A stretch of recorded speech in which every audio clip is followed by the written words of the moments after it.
Қайырлы күн, қымбатты оқушым. Бүгін бізде қазақ тілі сабағы 2-ші сынып 2-ші сабақ. Тақырыбы ауызша және жазбаша сөйлеу. 5-ші жаттығу. Мәтінді түсініп оқы. Біздің еститін және айтатын сөзіміз ауызша сөйлеу деп аталады. Бұл дыбыс арқылы беріледі. Жазбаша сөйлеу жазылып берілетін хабар. Сөйлеудің бұл түрі бірден пайда болған жоқ. Алғашқыда адамдар айтқысы келген ойын суретпен бейнелеген. Мұндай суреттер ескі үңгір қабырғалары мен тастарда сақталған. Қазір жазу үшін әріптер және басқа да түрлі таңбалар пайдаланылады. Сұрақтарды жалғастырып көр және жауап бер. Ауызша сөйлеу дегеніміз не? Ауызша сөйлеу дегеніміз біздің еститін және айтатын сөзіміз. Жазбаша сөйлеуші.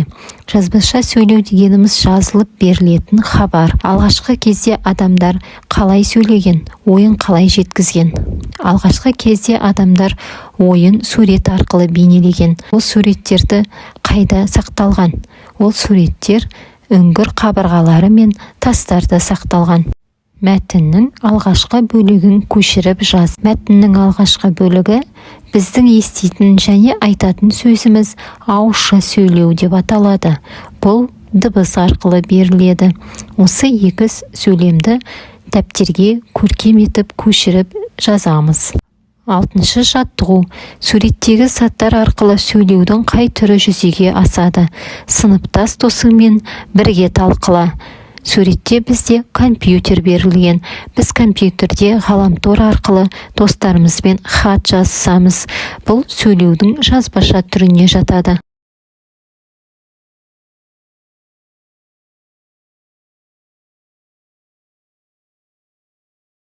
Компьютермен жұмыс істеу. Нұсқаулығын толықтырып жаз. 1. Экранға жақын отырма. 2. Қисаймай тік отыр. 3. Компьютер алдында ұзақ уақыт отырма. 4. Электр жабдықтарын су қолмен ұстама. Шығармашылық үзіліс.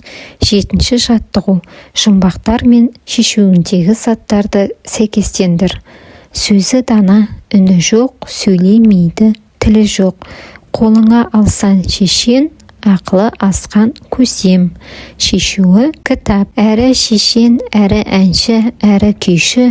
Әр үйде бар тапқышым, кәне білші. Жұмбақтың жауабы радио. Жұмбақтардың шешуіндегі сөздер сөйлеудің қай түріне жататынын анықта. Кітап жазбаша сөйлеу түріне жатады. Радио ауызша сөйлеу түріне жатады. Бұл сөздермен екі сөйлем құрап жаз. 1. сөйлем: мен ертегілер кітабын оқығанды ұнатамын. 2. сөйлем: мен радиомен әжемді туған күнімен құттықтадым. 8. жаттығу. Суреттегі заттардың алғашқы әріптерінен сандардың реті бойынша сөз шығарып айт. 1. сурет жүзім, 2. сурет алма, 3. сурет зымыран, 4. сурет балық, 5. сурет алмұрт, 6. сурет шана, 7. сурет ананас. Бізде жазбаша деген сөз шықты. Ауызша сөзін осы тәрізді суреттердің көмегімен құрастырып көр.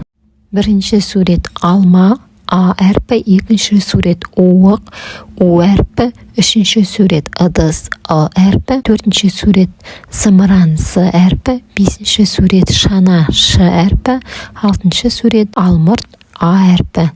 Міне осылай суреттер арқылы ауызша сөзін құрастырдық.